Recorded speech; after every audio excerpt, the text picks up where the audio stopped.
Hey guys, welcome back to Fantasy Tipped. My name is Julian and this is the injury report for week 12 of the fantasy hockey season. Now this week is kind of a disaster in terms of injuries, at least in terms of COVID IR players. There are a lot of players on the COVID IR, so this video would be like 6 hours long if I spent time on each individual player that's on the COVID IR. So for the sake of this video, I'm just going to list the players that are on COVID IR and the date that they were added. You can just add 5 days from the day that they were added, and that's the earliest that they're eligible to return from the COVID IR. Now, before we get started though, guys, please leave a like, subscribe, hit that notification bell, follow me on Twitter at FantasyTipped. I'm constantly putting out tweets to help you guys win each and every week of the season.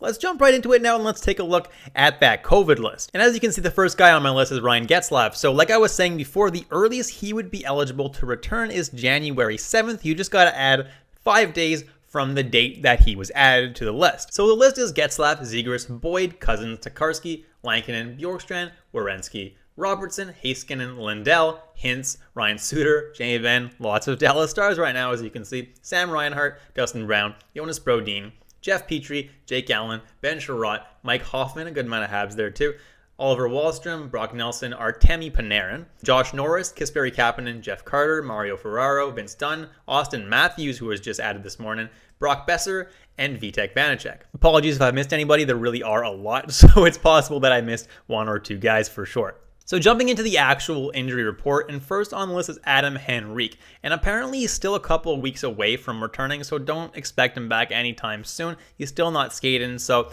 if you need the IR space, he's definitely droppable in most leagues, so don't hesitate to do so.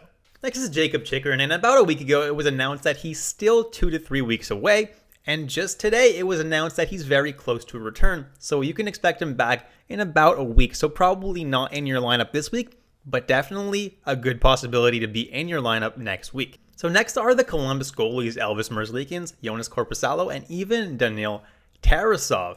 Elvis Merzlikins is dealing with a little lower body injury. He skipped practice recently because of it. Korpisalo had COVID and was dealing with an illness before COVID, and even though he's off the COVID list, he's still not apparently ready to play. And Daniil Tarasov was actually injured in Columbus's last game. So on the day of this recording, one of these 3 guys is going to get the start in Columbus. Which one is healthy enough to get the start? I have no idea. Whoever does end up getting the start makes for an okay streamer against Tampa Bay tonight. Next is Valeri Nichuskin, and on January 1st, on New Year's Day, it was announced that he would miss 7 to 10 days. So that could put him in line to return for Saturday's game.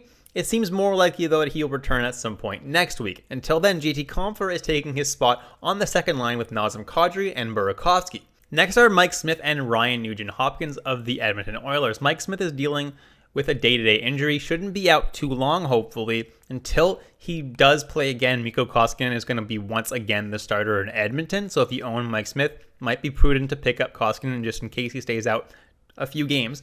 And then Ryan Nugent-Hopkins is a guy who has an injury. Right now it's being labeled as day-to-day, but he's going to be evaluated today, and we'll probably know a little bit more about this injury and how long it's really going to keep him out for. As of right now, Devin Shore is taking his spot as the left winger on the second line. Not the best ad in the world unless you're in a really deep league, then I would consider him. Then Cam Talbot got injured during the Winter Classic, and until he does come back, Capo Kakkonen is going to be the starter in Minnesota.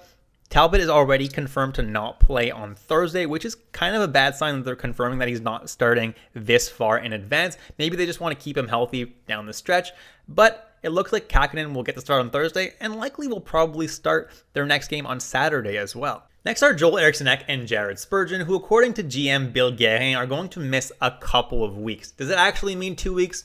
I don't really know, but that's all we really have to base off of right now. So it's possible that they could be ready for Minnesota's game next Friday. They only play 1 game next week, the Wild. So it may actually be a good thing that these guys are on your IR plus. That way you don't miss out on, getting some games from somebody else that are actually going to play more than 1 game in the week. So don't feel too bad about having them on your IR plus next week.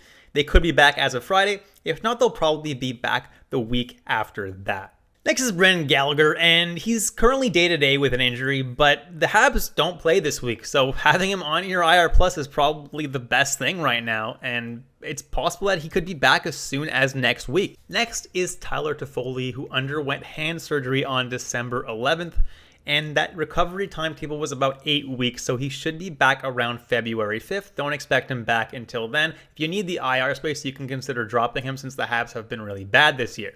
Next is Christian Dvorak, who's dealing with a lower body injury, and it was announced in December that he's out indefinitely, so we don't really know how long that's going to be. And honestly, if you're still holding on to Christian Dvorak, I don't know what to tell you. You got to drop this guy. He's been pretty useless all year. The only thing he's been able to do is win faceoffs, and it's not worth holding on to him just for that. Next is Carey Price, and he's practicing with the goalie coach, but he's still not practicing with the team, which is not really a good sign. And even when he starts practicing with the team, he'll need some time to get back to 100% before he ends up getting a start in Montreal. So for that reason, I still think that he's at least a couple of weeks away. I know it's been a long time for you guys that drafted him. Hopefully that start will come soon. Next is Josh Anderson, was injured on December 2nd, was originally expected to miss 2 to 4 weeks, but it has been extended to 8 weeks, so he won't be ready until February 27th-ish. Definitely also droppable if you need to grab someone else, because, I mean, Josh Anderson and the Habs as a whole have really sucked this year. I'm a Habs fan, and it sucks to say that, but it's the truth. Next is Dougie Hamilton, and he ended up going to the hospital after getting hit in the head with a puck. I'm not sure if he's okay or not. I'm not sure how much time he's going to miss. If he did get a concussion from that, he could end up missing a decent amount of time. Concussions, you can miss a couple days, you can miss a couple weeks. So you never really know how that's going to affect you. Hopefully he's all right and plays next game. If he's not ready, Damon Severson makes for a sneaky pickup because he's the one who actually got top power play time in Dougie Hamilton's absence in that game. Next is Jonathan Bernier of the New Jersey Devils, and apparently he's dealing with something that's really serious, and it's possible that he doesn't play again this season, so definitely drop him if you have him. Kyle Palmieri, good news for him. He's healthy and will be ready to play for the Islanders next game, which isn't for a week, so honestly, you guys probably would have preferred that he stays on the IR+, but the good news is that he is healthy. And then Ryan Pulock is also coming closer and closer to return. He's skating again. But honestly, I don't find Pulock has that much value in fantasy anyway. Unless you're in a really, really deep league, he's not really worth holding on to. But Noah Dobson is definitely someone you can grab in his absence and for the rest of the season because Dobson has been absolutely outstanding lately. Next is Sean Couturier dealing with an upper body injury, and he is week to week. So until he's ready, guys, Kevin Hayes is playing on that second line in Philadelphia. It makes for a decent ad in Couturier's absence. Expect Couturier to be out at least a couple weeks. And then Ryan Ellis is apparently getting closer and closer to a return. If you own Ellis, you've had a rough season, right? He's played only 4 games the entire year. And hopefully when he comes back, he's going to be able to stay in your lineup this time because it's getting kind of ridiculous with Ryan Ellis. There's still no timetable for his return, but he apparently is making progress, so hopefully he'll be back in a couple of weeks or so. Next is Evgeni Malkin, and on December 29th, he said that he's possibly 10 days away from finally making his season debut. Really good news for you guys that drafted Malkin because that means that he can appear in your lineup as early as Saturday. Do I think that he necessarily starts on Saturday for sure 100%? No, but if he doesn't start Saturday, he probably gets into your lineup next week, and Malkin is a fantastic player as we all know, so definitely going to be a treat for all you guys that drafted him and waited it out. Next is Jaden Schwartz dealing with an upper body injury. There's not a whole lot of information surrounding it, supposedly day to day, but Seattle doesn't play a single game this week, so it's honestly probably not the worst thing that he has IR Plus eligibility. You can stick him on there and grab someone who's actually going to play for you this week, and then hopefully Jaden Schwartz gets back in the lineup next week. Next is Brayden Tanev, who is going to be out for the rest of the season with an ACL injury, unfortunately. So if you're still holding on to him, go ahead and drop him. There's no use holding on to him in any type of league anymore because he is going to miss the rest of the season. Next is Brayden Schenn, who has been activated from injury reserve, so he will be in the St. Louis Blues lineup tomorrow for that game on the off night against the Pittsburgh Penguins. Absolutely fantastic to get Schenn for these 3 off nights on Wednesday, Friday, and Sunday. Then we have Nikita Kucherov, who also has a good chance of coming back this week. Does it necessarily happen? Not 100%, but there's a really good chance that he does come back this week. He was expected to be back following the Christmas break, and it's been about a week since then now, so Kucherov should be getting back any day now, and he has been practicing. He's definitely been making a lot of progress. So either this week or next week, but it's going to happen soon. So absolutely fantastic news for you Kucherov owners. Then we got quite a few Golden Knights, and with the Vegas Golden Knights, they're so bad at telling us how long these injuries are actually going to last for. Like, they're really, really bad.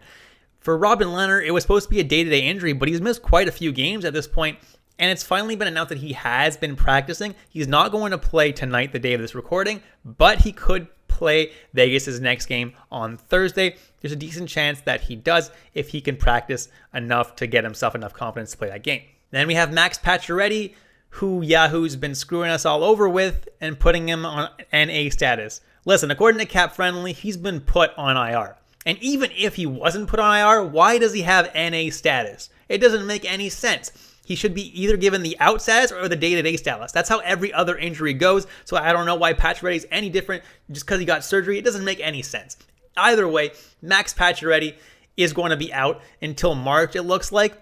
So expect him out of your lineup for a couple of months. Then we have Mark Stone, who was also added to IR recently, but he is eligible to be activated as soon as he's ready, and Vegas is super cryptic with their progress. But he's not going to play tonight, and he's not going to play Vegas' next game in all likelihood. Then Nicolas Hague has a wrist injury, so he's taking it day by day. The team really don't want it to become a chronic issue, so they're really going to take their time with this. And Alec Martinez as well, I think he's dealing with a concussion. That's what it's believed to be. He's missed quite a bit of time. And until that concussion gets resolved, he's not going to play.